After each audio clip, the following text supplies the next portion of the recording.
we'll go ahead and get started.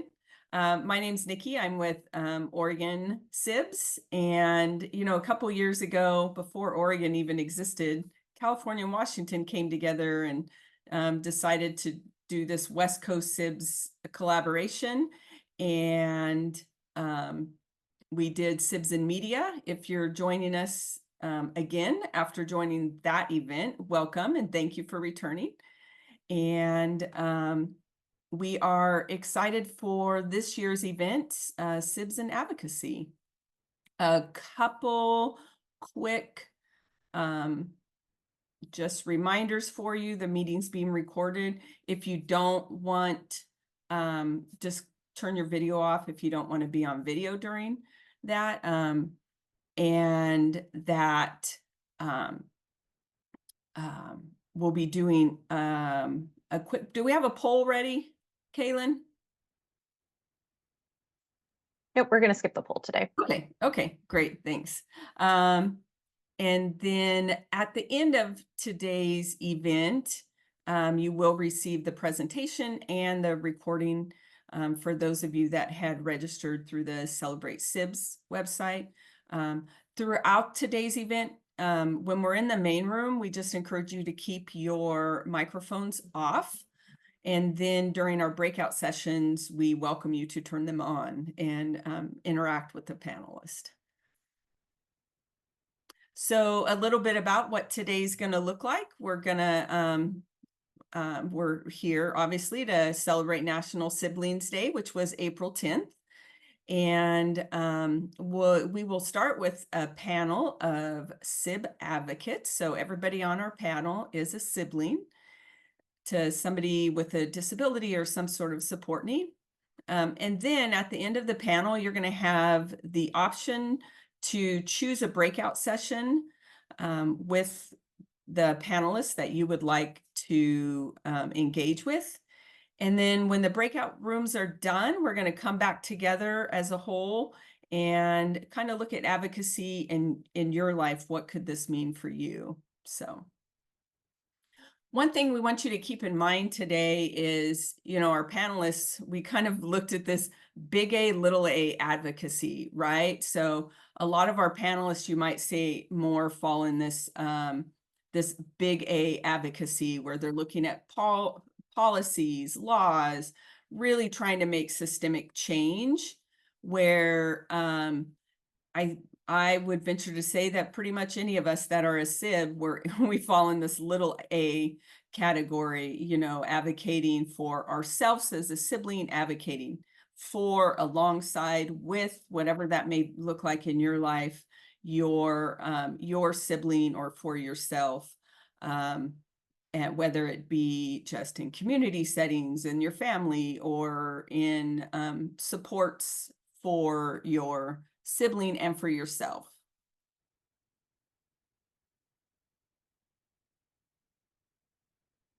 And then, there's so many policy issues that affect the lives of people with disabilities and their families. This is just again, kind of framing your thought for today. The top row are those that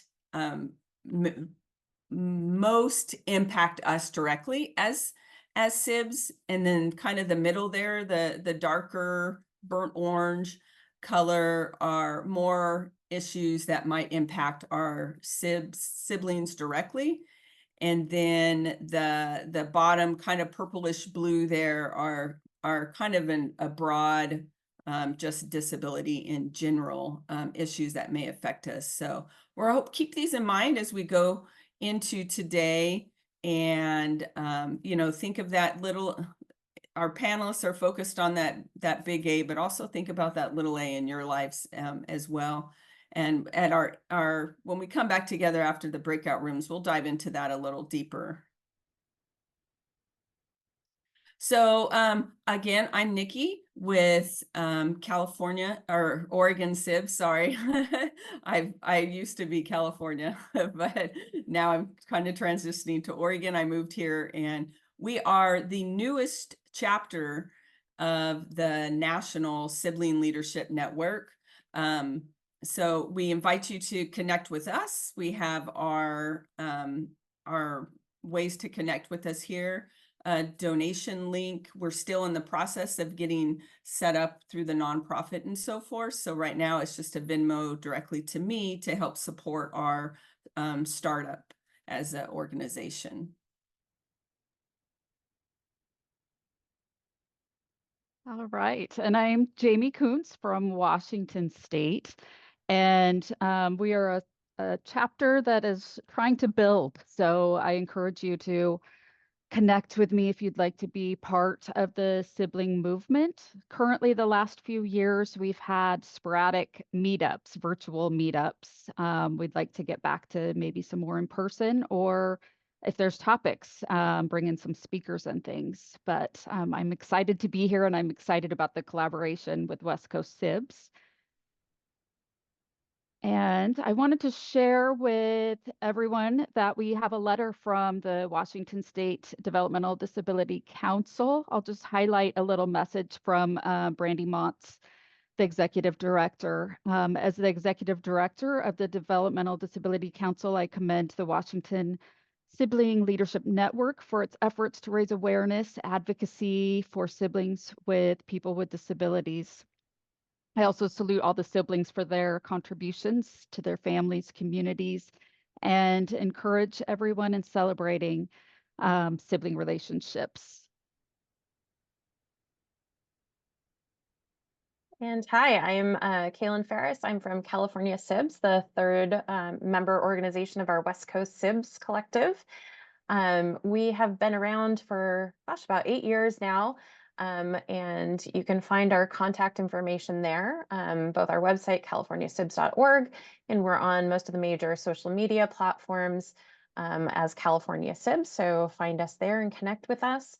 We also have a meetup page, meetup.com/California Sibs, where we announce our monthly virtual meetups, as well as we're starting our in-person meetups again after the pandemic. So we've got one coming up in just a couple of weeks in the Bay Area. And we're working on one with an Angels game over the summer. And we'll also try and hit San Diego before the year's over. So definitely connect with us there to find out more about our events. And then I am so thrilled to announce that we have a couple of letters of recommendation or commendation or recognition is the word I'm looking for from the governor's office, from our state council on developmental disabilities, and from Assemblyman member Mansheim.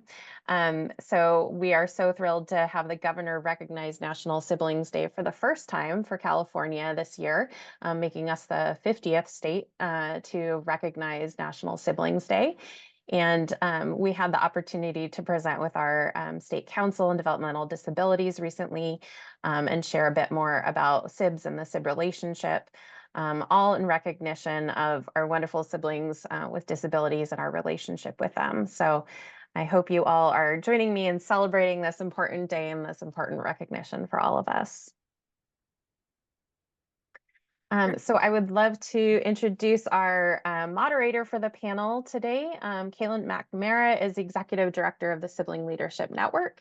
Prior to her current role with the SLN, she has had a lifelong relationship as a SIB. She is a lawyer and a disability advocate, and she's passionate about many areas of our advocacy topics here today, including civil and human rights, choice-making rights, and the support for siblings and other family caregivers. So Caitlin, welcome.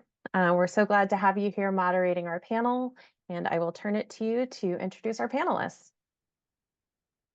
Thank you so much. I am going to let the panelists, I'll guide us through this introduction, but I'm going to let them introduce themselves because they'll do a far better job than I can.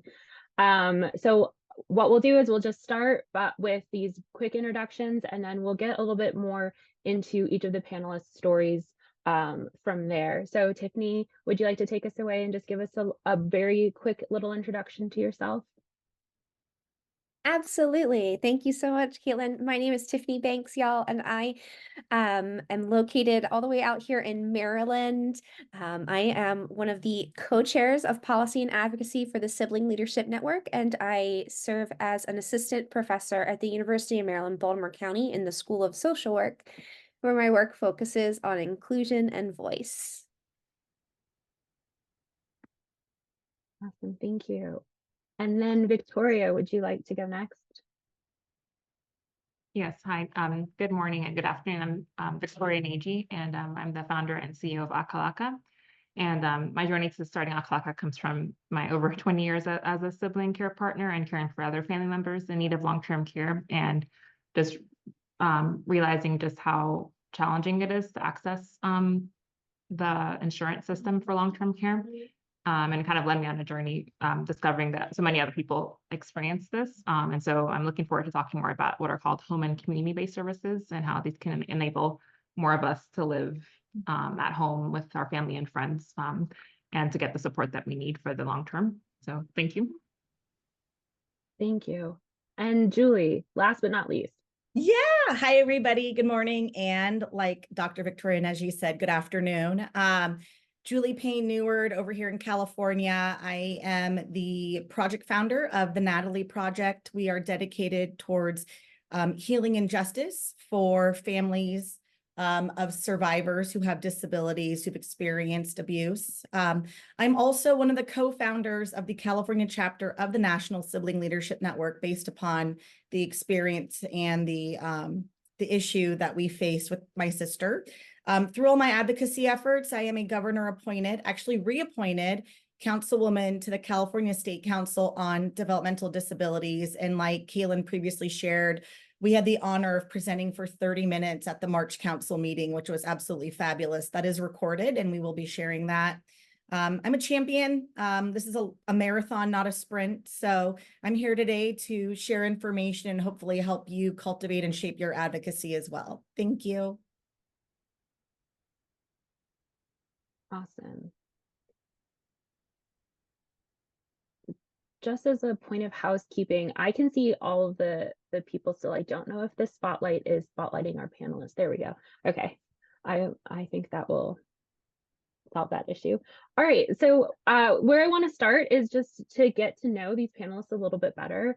And so the first sort of topic of conversation is just getting to know you and your family, your sibling a little deeper. I know you mentioned where you live and your profession a little bit, but let's just have a little bit deeper conversation about the journey that's brought us to this point.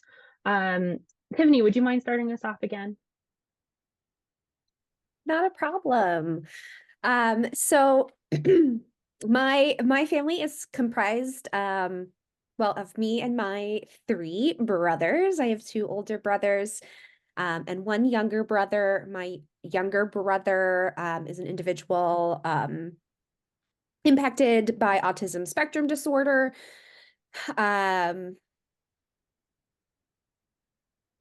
You know, throughout our lives, we definitely don't have the classic nuclear family. Our parents were divorced early. We lived in kinship care for a while. During that period of time, my younger brother was institutionalized. And so I think I like mentioning that because I think oftentimes people who are doing this sibling work think that all of the people doing this kind of work have like happy, cozy families. And I definitely, you know, represent a different side of you know, that family spectrum from that cozy, happy nuclear family that people picture. So my younger brother lives here in Maryland, just about an hour away from me. So I am delighted to be back on the East Coast near him. And we,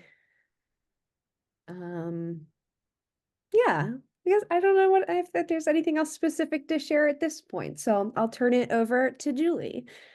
Oh, thank you. I appreciate that. Thank you.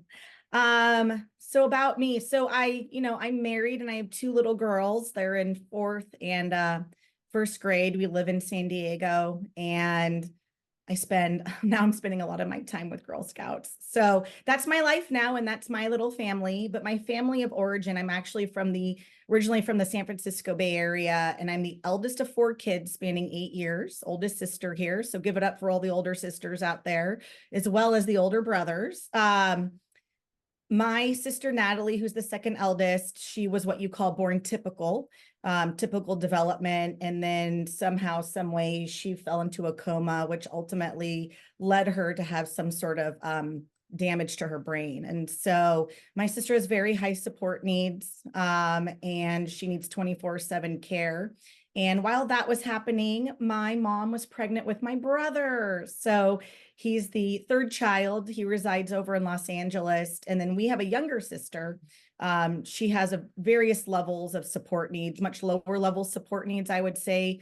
And they all live in the San Francisco Bay Area. And funny thing, my mom is actually from Indiana. And my dad is from India. So we have some cultural variables as well in our family, and my parents are no longer together. However, they still interact. So again, like Tiffany, interesting backgrounds, different backgrounds. And my sister Natalie is absolutely amazing. I've committed a lot of my life and my free time to advocating for her and also spending time with her. She loves long car rides. She loves hanging out at the beach and live music. And especially French fries. So on that note, I'll toss this over to Dr. Victoria Neji. Thank you.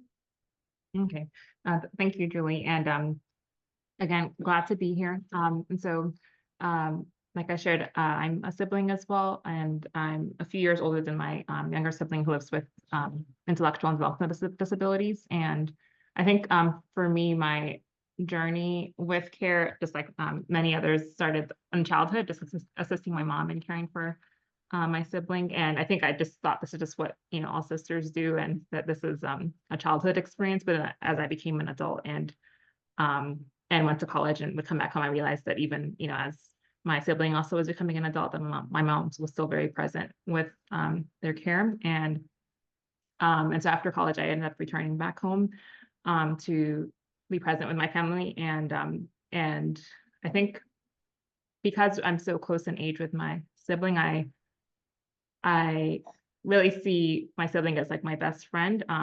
And I'm thankful that we have that relationship. And when I came back home, I also started my time in graduate school, and my sibling was actually with me for like my orientation program and for almost all of my classes. I had a lot of evening classes. I picked them up from school, and they come with me on campus for my evening classes. And I'm glad I got to see how much they enjoyed being in that environment.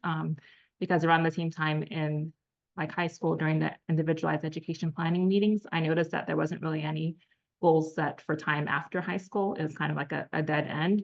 And so I'm thankful that I could see how much like they would enjoy being in that kind of environment. And so it allowed me to advocate more for like, can we actually work on some goals that can prepare for time after high school? It still wasn't easy though, because I feel like I kind of had to become a college counselor myself. I had to kind of do a lot of research and work on the applications and a lot of things that I felt like when I myself was like going through that stage in high school, I feel like I had a lot more support, like from a guidance counselor, from like there being college fairs, from there being like, workshops. But I feel like that there wasn't really any of that specifically for like people to have access to inclusive post-secondary education programs. So that's something that I just noticed, and I'm thankful that I could have seen how much they would enjoy that for themselves. And I think in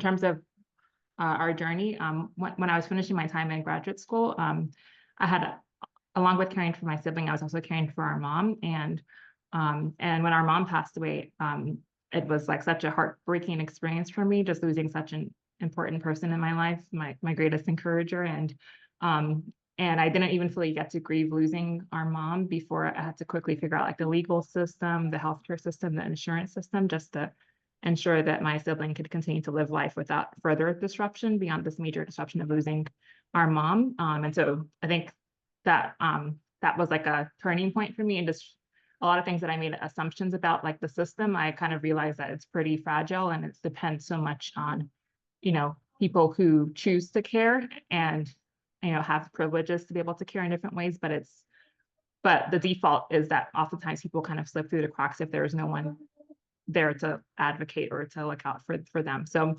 that's kind of been my experience with care and with my sibling.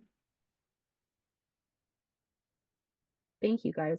That is a great segue, I think, into talking about the sort of best favorite memory or experience with your sibling, and how that has sort of translated into what you take with you as a sibling advocate.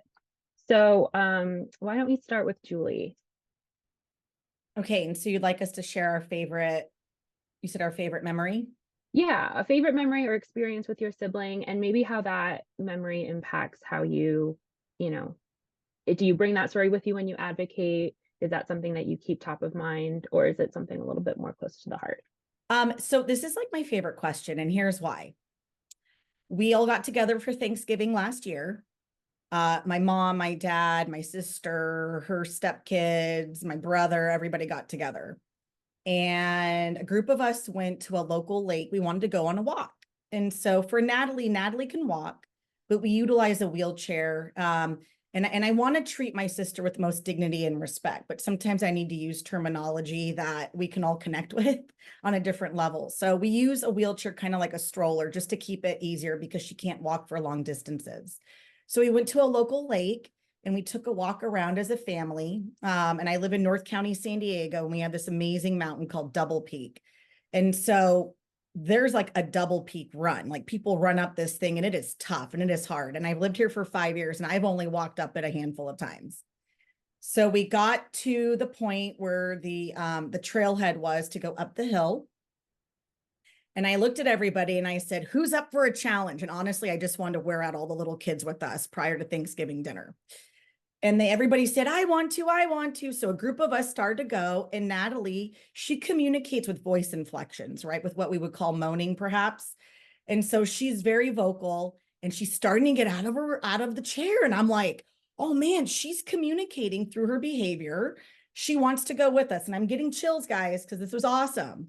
She gets up, guys. She goes up this hill, and this hill is tough. And this gives you buns of steel. She walked to like the top of the first hill, and I held her hand and her leg was shaking when she got to the top because people assume she can't do it. Caregivers assume she can't do this. My sister, with her own will, communicated to me, and I was very receptive and I listened, and she wanted to be a part of it. And my sister knocked it out of the park walking up this hill. And I was shocked and I couldn't believe it. And it felt so good because as we're walking up, you have all these other hikers and they're congratulating us and they're saying hello to her. And so I was able to give my sister an opportunity to be heard and to experience something different in her life. And I took tons of photos. And when we got to the top, I said, how do you feel? Like, you just accomplished this. You've never been able, nobody's ever given you this opportunity. That's like one of my most favorite experiences right now. And so for me, as hopefully her future caregiver and care manager, I want to do more of that with her. So this is just kind of a glimpse into that next phase of our life together that I hope we can have and make more memories. I couldn't have asked for a better first example of that. That's so remarkable. I also have chills. What a great story. Victoria, would you like to share an experience or a memory that sticks out to you with your sibling? Okay, yeah. Well, I appreciate Julie you sharing that story because then it reminded me of something that didn't first come to mind. But yeah, last year we went to an amusement park, and it has been a while for me myself doing that. But I also thought that maybe my sibling would be like nervous to go on the rides. But after I went by myself, then she asked if she can go on the ride with me, and so we did it together, and we did it several times and like repeated several rides, and it was just so much fun, like the exhilarating experience, and something that I didn't know that she would be comfortable with, but that I realized is something we shared, like the enjoyment of like the theme park rides. And so that's something, a good memory that I have that we did together. And it's like, yeah, it was a lot of fun. Yeah. Thank you. All right, Tiffany, your turn. All right. So my go-to story of one of my favorite moments with my brother is actually from years ago. But I always tell this one because it's really, I think, shaped so much of our adult relationship. Growing up with a sibling who not only has autism, but also mental health issues, we have not always been very close. My brother certainly has had periods of mental health crises where things are very violent and aggressive at our home. My brother also, like many people with autism, has his kind of own language, one of which typically does not include like shared pronouns. So throughout our relationship when I was younger, it was always very frustrating to me because he would never say things like, let's go to our parents' house. Are we going to dad's house? It was always, are you taking me to my dad's house? And like that inclusion of the my was always just like, but like us, like me and you together, we have the same dad, one dad. Like it's a shared experience and relationship. And his language has never reflected that. And it in my early 20s, it was something that I think was really hard for me because this was a person who shaped my perspective on everything I do. He shaped my entire career, and it just was hard. And so my favorite memory is from about 10 years ago or so. Michael had gotten into this great program in Baltimore, but his group home is down closer to DC. And so I was driving from Baltimore to DC, which is like hour and a half, 2 hours, depending on traffic, right? To pick him up and take him to this thing. And on the second day of that, we're driving in silence because neurodivergent people aren't big on small talk. So we're driving in silence. And he just turns to me and says, Tiffany, you're a really good sister. And like, I think in a lot of ways, like that has always been my favorite memory because it's such a reminder to me that, the relationship we have is special and it's unique. And it hasn't always been, like I said, bright, warm, and fuzzy, but he does see the things that I do, and it is something that is meaningful to him, even if he never expresses it again. I still know, I know that he sees it. And so that one little sentence, that one little instance in a car driving from DC to Baltimore is my favorite memory with my brother to this day. Thank you all for sharing such personal stories. That isn't always an easy thing to do, but I think it is so powerful.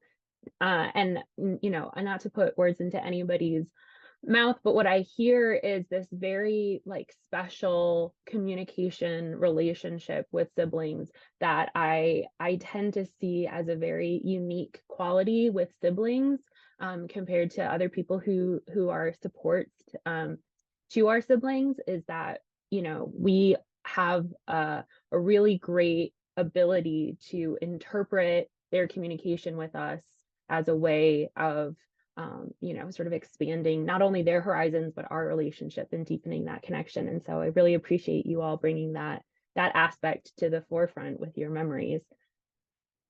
The next thing I want to get into is, and Tiffany touched on it a little bit, is this sort of the best and the worst, right? The sort of two ends of sibling dynamics and sibling relationship. So if you don't mind, if you as a sibling, not just maybe to a sibling who has support needs, but also just the experience of being a sibling as a whole, what is the best thing about it and what's the most challenging thing about it? And we'll start, Victoria, if you don't mind, we'll start with you.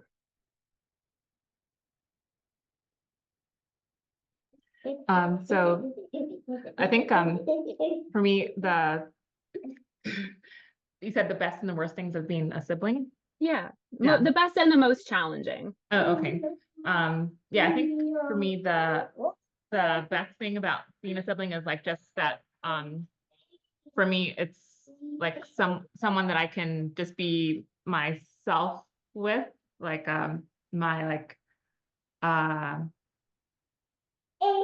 like my true self with them, and also, like to know that they're accepting me as I am, and because it's like a reflective kind of thing. So it's like without really without uh needing to kind of do something.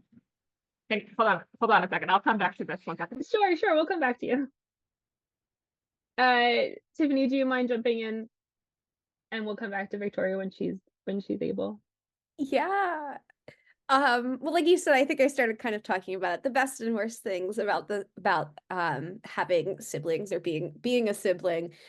Whether it's my brother with a disability or my older brothers, is simply that these are the people who know you the best, in sometimes the best and worst ways possible. This is the longest relationship we'll have with anyone in our lives, hopefully, or technically, or whatever it may. I hope all of my brothers are here for a very long time. And so they, really form part of your identity, for better or for worse. And they know where you came from, which can be great to reflect on, where you came from and where you are now. But it also can be a little bit bittersweet, right? To know that, they're both parts of you, the best and the worst at any given time. So Absolutely. I love pulling back to that. Like, it's the longest relationship, and that means that it's going to go through cycles and it's going to have its ups and downs, and no other relationship probably spans that much of our lives. And so thinking it's on one trajectory the whole time is probably an unfair assumption to make. yes, because we changed so much over time, right? Like who I was even 10 years ago is a different person than who I am today. And they were there to witness every embarrassing moment, right? Everything that you've ever done, that you would like to forget. But it's also kind of joyful to remember, because hopefully we continue growing and like becoming better versions of ourselves. Julie, how about you? What is the best and most challenging thing about being a sibling? Wow. I'm the oldest of four, so there's many different sibling relationships. But I would say in my relationship with Natalie, I would say the best thing is spending time together and supporting her on her overcoming new challenges or learning new skills. So, something little that I worked on with her is picking up a cup and putting a cup down. So whenever I see her, it sounds simple, but that's something we work on, is like, don't just throw the cup down, put it down, because she has to use a cup with like a lid, right? That's screwed on that doesn't spill. Sipping through a straw was a huge milestone that we were a part of with Natalie. I was trying to help her brush her own teeth. So she just ended up chewing on the toothbrush, but we're trying. So I just love seeing that. I mean, as a child, I saw her ride a tricycle in the backyard, and it was so beautiful. She had her feet strapped in with Velcro so they wouldn't slip off. She had supports to put her in position. I would say as an adult, I ran off with my parents' credit card and tried to get her a custom bike, and I got in trouble. But my heart was in the right place. They should have just let me do it, but I had to cancel the order. But, my sister I want her to be as independent as possible, right? I think we all want our siblings to have as much independence and self-sufficiency to whatever degree they can. And so me supporting her through that and listening to her and really understanding what her behavior is sharing with me is so important. And I think as a sibling, we share that special language. There's a huge shift right now, and I don't want to get too much on a tangent, but we're looking at a social model and medical model of disability, and I'm learning more about that each day. And I will openly admit I have not been perfect in my advocacy, and I've definitely said some things wrong in the past, but I'm a student and I'm learning every day. And with that, I'm going to segue into the biggest challenge, which quite frankly is the fact that the system and society are not set up to support our type of family structure. And we as siblings, and I get chills right now, but like we as siblings are the bridge between disability world and the typical world, I'll say, right? And so we have this bridge and we have this huge opportunity to advocate if we feel called to do it, right? Sometimes siblings are like, I'm done, I don't want to do this yet, or it's going to happen later in life. But we really are that bridge. And I really hope that we can bridge this gap as time moves on. I mean, like Dr. Tiffany Banks here shared, your brother was in an institution and society was asking people to go into institutions, right? Doctors recommended it, which is kind of frightening now, but people are now out of institutions to some degree. And so we have not properly set up society to welcome people back who have differences. And I think there's a huge shift right now. And that's my biggest challenge, right? People are very kind when we're out in public. My mom likes to take Natalie to casinos and people are very nice around there. But, my sister has support needs that I need to make sure can be met. And it comes down to access, it comes down to scheduling, it comes down to various equipment she needs to live her best life and also take care of her hygiene. And so that's a challenge. That's a huge challenge. We just got Natalie into California's self-determination program, which has given us more autonomy and control over her services and supports, but it's an imperfect system and there's a lot of, there's some hiccups there. So, it's a challenge. We recently had a family situation and a dear friend of mine mentioned, hey, maybe you should take Natalie into your house to live with you. And I'm not a person that likes to say no, but I had to think very deeply about that. And I realized I don't have the right supports and system in place just to take Natalie into my home. And it's not that I don't want to do it. So that's a challenge. I want to help and support my sister, but there's other relationships involved, like my husband, children, a day job, all these other things. So there you go. Thank you. Victoria, I wanted to give you a chance to add anything. I know you had to step away for a second Yeah. to the challenges that come with being a sibling. Okay. Yeah. So yeah, like I said, I think the benefit of having a sibling, because I know not everyone has a sibling, so I'm thankful that I do, and that and in my sibling relationship, that I feel that I can just be like myself, like not dressed up like when we are meeting other people outside of our family, and that there's like a acceptance that we have for each other, and so I'm thankful for that. And I think I guess a challenge would just be kind of like what Julie mentioned, just as we do get older, like how do we continue to develop our networks like beyond each other, so that we can have not only, because I think I kind of was reflecting on this myself, and I think for me, following like the first 3 years of the pandemic, we didn't really do a lot of things in person, but then I realized just how that was affecting us kind of mentally and socially. And so last year decided to kind of do a lot of things in person, but I was really focused on reconnecting my sibling to their community network. And then I was reflecting, like this year, I myself feel like I don't really have that strong of a network just for myself. And so trying to think about how do I manage and balance both of those things, like, because it's kind of like assisting someone else with living their life while also making sure that I'm managing my own life as well, and my own like networks of support. And kind of, I think a lot of my I'm thankful that a lot of my connections actually come through my sibling, but then I'm also kind of trying to remember what about myself have I not like paid attention to recently, so that I can kind of remember those things and kind of reconnect myself as well. So I think that's kind of the ongoing challenge as we get older, is just having the strong connections beyond our family. Yeah, absolutely. All right, I know that we're getting close to the time we're going to try to get everybody into breakout rooms, but I think the perfect sort of segue question into that space is, we've talked at the beginning of the of coming together today about this big A, little a advocacy idea. And so in your stories, you share a lot of your personal advocacy, your personal relationship building with your sibling. I wonder if you couldn't share with us how you took those experiences and looked at this big A advocacy role that we play in changing systems and looking at policies, and why maybe those little A advocacy things made you passionate about a certain area of advocacy. So Tiffany, is there a big A advocacy thing that you care about, and how did your little A advocacy help? That's a great question.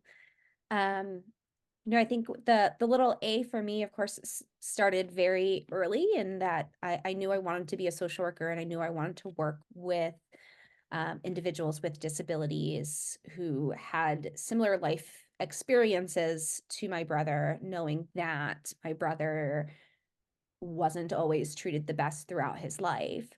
And I wanted to be somebody different in that system. And so I have spent my career as a social worker, specifically providing mental health services to autistic youth and their families. In doing that and working with those families, some of the things that I recognized were these imperfect systems that prevent us from being able to do the little a kind of work, right? So as a social worker, we think about micro, meso, and macro, and micro being this individual work. And I loved working directly with families, but all of these other systems, right? Medicaid and other insurances, family medical leave, all the big policies that allow people to access services and supports in the community, they weren't there, right? And so when I really started getting involved in policy work, I was living out in Colorado, working in neuropsychiatry, and recognizing that, I couldn't discharge patients from the hospital back into the community because the wait lists were too long. I couldn't get people in because their situation wasn't, quote unquote, bad enough. And so I was just running into all of these barriers to do the work that I wanted to do at this micro level. And that ignited this desire to do advocacy work at the state and national level, because if we only talk the talk about wanting home and community-based services and family-centered policies and practices, but we don't actually have the systems in place to support them, then we're continuing to harm people, right? The deinstitutionalization, for example, right, is wonderful and great. However, in Colorado, for example, there are still 3 major large congregate care institutions. And the reason for that was actually a sibling policymaker had an experience where his sibling kept being discharged into the community and then was getting harmed in the community because there weren't enough home and community-based services to actually support them. And so after a few hospitalizations and medical emergencies and things of that nature, she went back to the institution, and he advocated for those to actually remain open, because we don't have the home and community-based services to support all people living independently, but we talk about it like we do. And so that is what empowered me and fueled me with the desire to do this kind of work. Thank you. Thank you for that. Julie, why don't you, is there a big A advocacy thing that really resonates with you? Yeah, there sure is. And I'll make it brief because I know we're coming up on time here.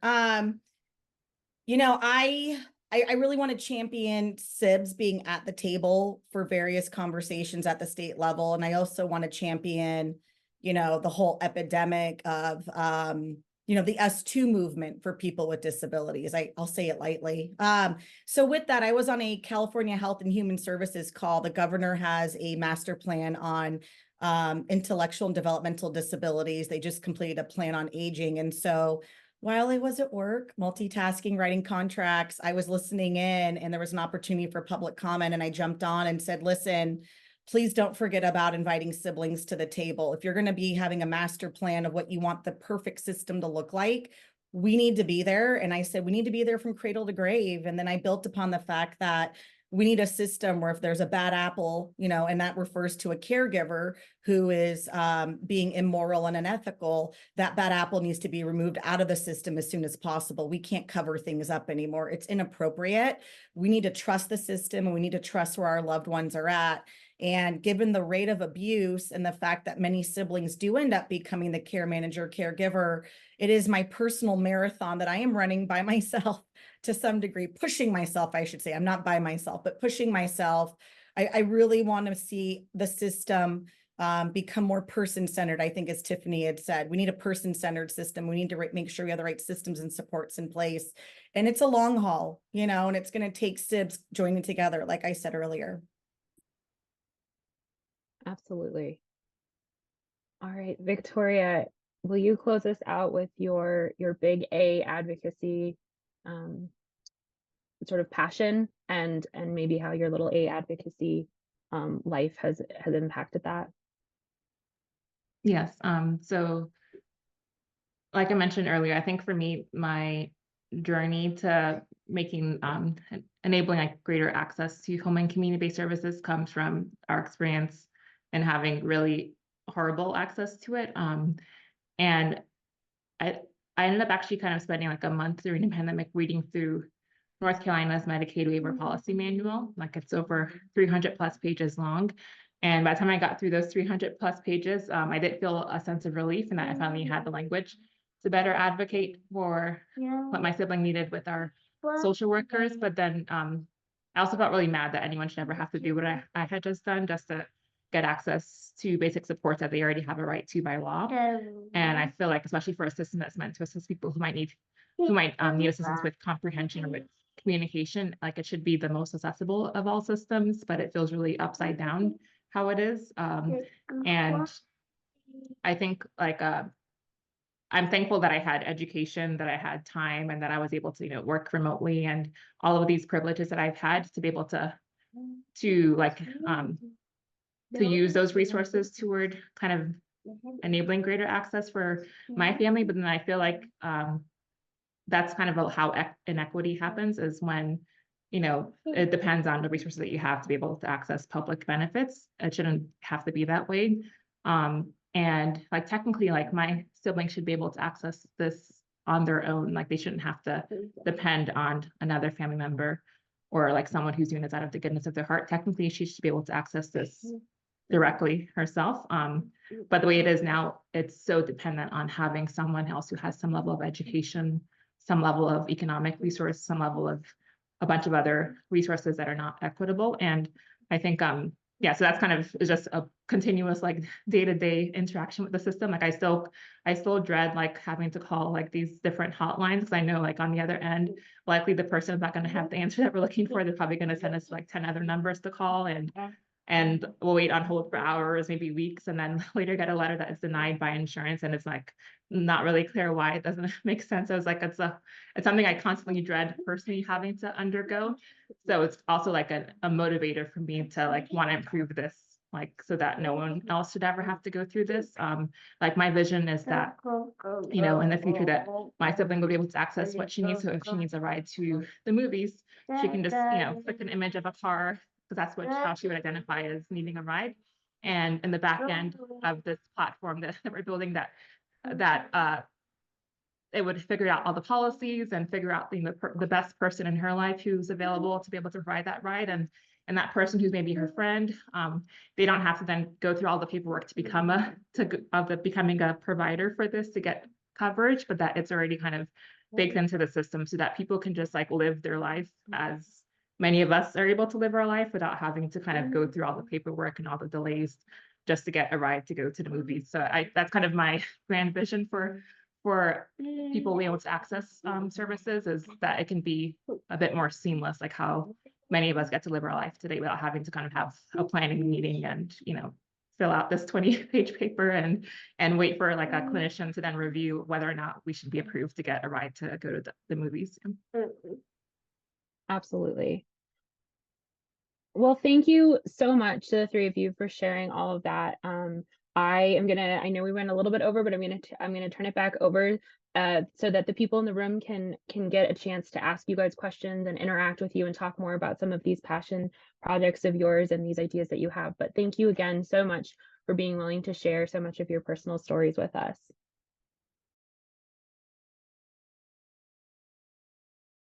Well, I hope you guys all had time to get your questions answered, maybe dig a little deeper with each of the panelists. You know, really, I'm optimistic to hear the stuff that's happening around. And I think if I was to pick something that I see that I'm hearing consistently, and I heard it across the panelists today, is that the need has spurred the advocacy, right? That there is a need, and we're seeing the need.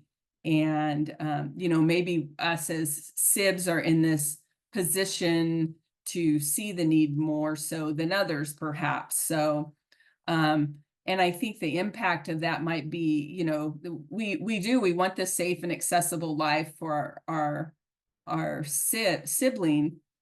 And I think if that was in place, perhaps maybe we could play more of a sibling role than a caretaker, care manager role, right? So yeah, just great thoughts.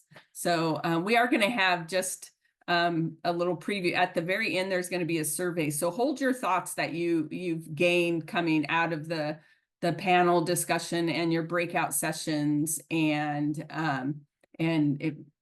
jot them down, share them when we give you the survey at the end of our event. So, and with that, I'm going to hand it over to Kaylin and Liza. Have a couple things to consider within advocacy work with yourself.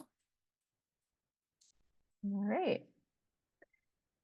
So we've introduced and talked about this idea of big A, little a throughout our event today. And we want to just dive in a little bit deeper, one step deeper. So that big A we talked about being legislation, policies, regulations. And there's a couple of ways that we think about it within our community. One is just the disability issues themselves. So disability rights or disability services or programs that impact our loved one with a disability.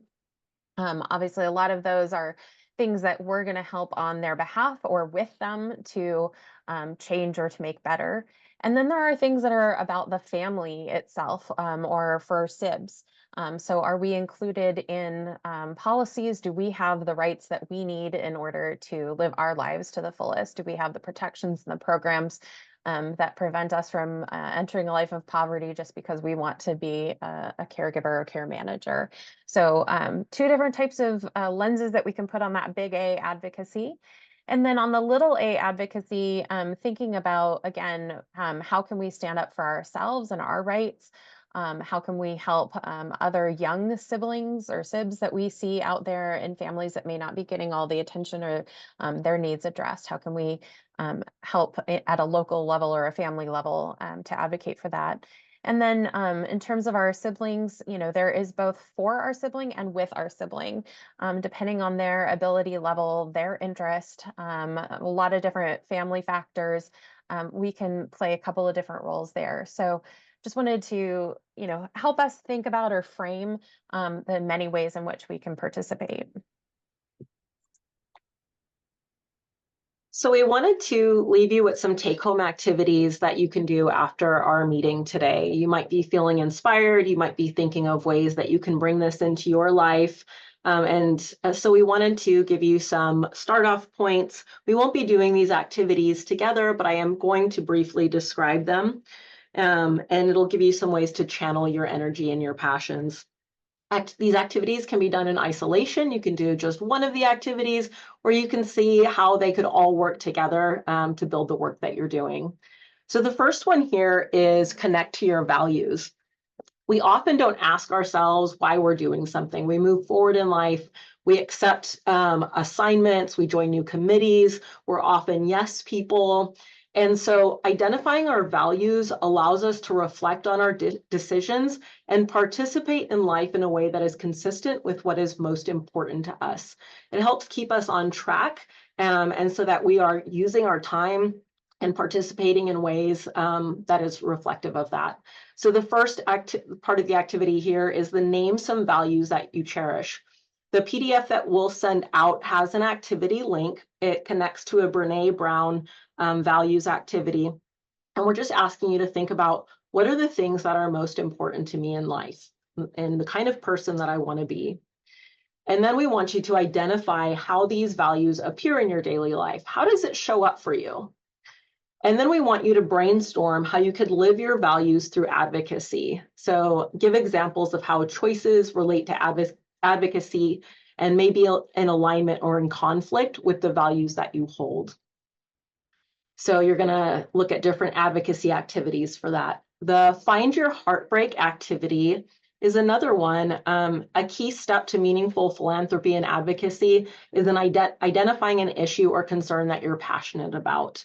It's important because unless your heart is in that, you could burn out very easily. It's hard to stay committed to something. It's hard when something that you are doing takes up a lot of time if you don't have the heart for it. So this activity asks you to, first of all, name things that you're really passionate about. The activity, you're actually drawing a heart, and on one half of it, you're putting what you're passionate about. And then on the other half, you're identifying what breaks your heart about these things. So I'll give you an example of that in a second. And then the last part of the activity is to brainstorm ideas to address them through new ideas or connections. So you're going to be thinking of what creative or new activities you could do that would make a difference for this activity. Who are the specific people or places that might need support? What are the everyday things that we can do together to align with those actions? And what resources already exist that you can support? And then the last activity is about getting curious. So in order to be an advocate, we often need to understand the social and historical context that these different important topics fall in, so that we can understand how to express our interests, so that we can build a better community around that and engage in conversations with others about this topic. So for this activity, you would start by naming some issues that are important to you. You would identify what you already know about the topic, and then you would brainstorm how to learn the background to that. So that's looking at the context, what new ideas are coming from that. And so those are the three main activities, and then we'll be able to go over some examples. So for the connecting to your values, let's say your value is innovation. You love new products. That's how it shows up in your life, right? And so that's something that you're always interested and curious about. And one of the ways that you can brainstorm action around that is considering communication technology available to people with disabilities. So does the person that I love in my life have access to communication technology that is advanced and able to increase their independence in life?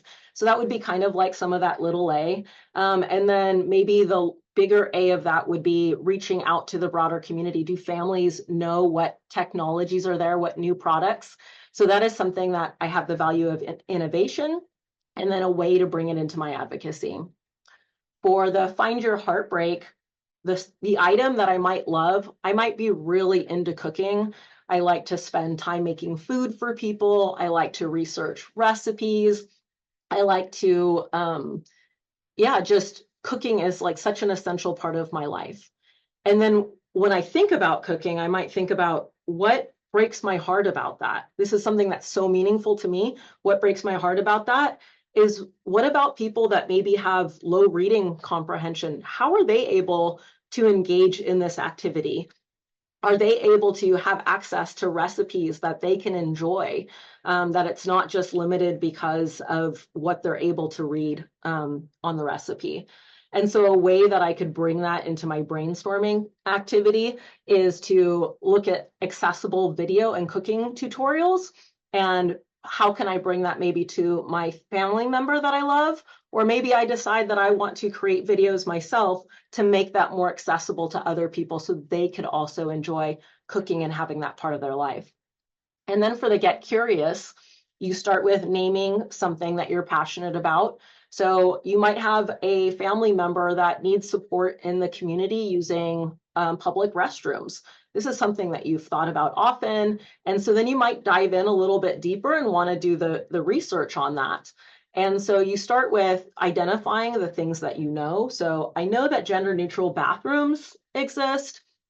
I know that adult changing tables are in existence as well. I may not know where to find them, or if there's any laws about that. So I start with my basic knowledge, and then I say, what are all of the things that I need to do to further expand on that if I want to be able to have a meaningful conversation about this, and if I want to be able to actively engage in this. So I might want to dive into what are the different political and media issues that might be a concern. I might look at what are the different ADA regulations that I need to be aware of, and what does safe lifting and transfers look like for families in public spaces. So I'd start to, make a chart of all of the different things that I want to dive a little bit deeper into. So this activity link has a resource for you to kind of explore that a little bit more and learn about the meaning and importance of understanding the context. Go ahead.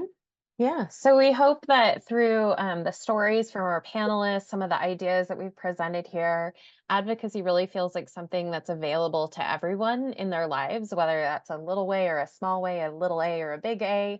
There are, these great activities that kind of get you started, get your wheels turning.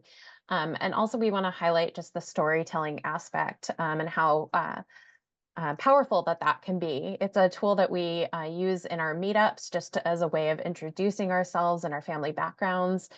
You heard from our panelists and moderator today about their experience. And so just really want to encourage everyone to start thinking about what is the story for yourself, for your sibling, for your family, and how that can connect to your advocacy.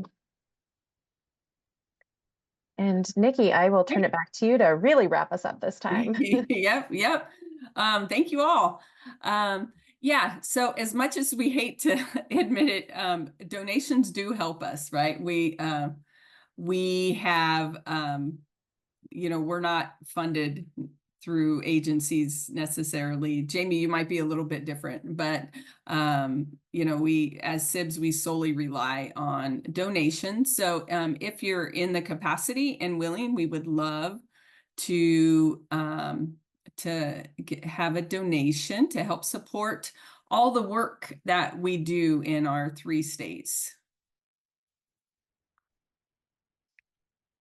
And then, learning more about what's going on in each of the states. And if you're not from one of our 3 collaborative states here, then please, reach out to the national SLN and see if there's a chapter in your state. If not, maybe consider starting one and connecting with Sibs to really build your community. For me, it was life-changing to have this core group of people that with shared experiences. So with that, we really appreciate and thank you joining us today. We would ask that you complete this, go back a slide. There's a survey. Thanks. Complete the survey. If the QR code, if you're new to the world of QR codes, you just open your camera and hover it over and a link will pop there. I think there's a link being dropped in the chat as well. So thank you for joining us. And again, you'll receive the slides and the recordings coming within, I'm assuming probably within a week. Takes a little bit to get some technology going. And we hope to see you again in a couple years, and when we do this all over again. Thank you from all of us at West Coast Sibs.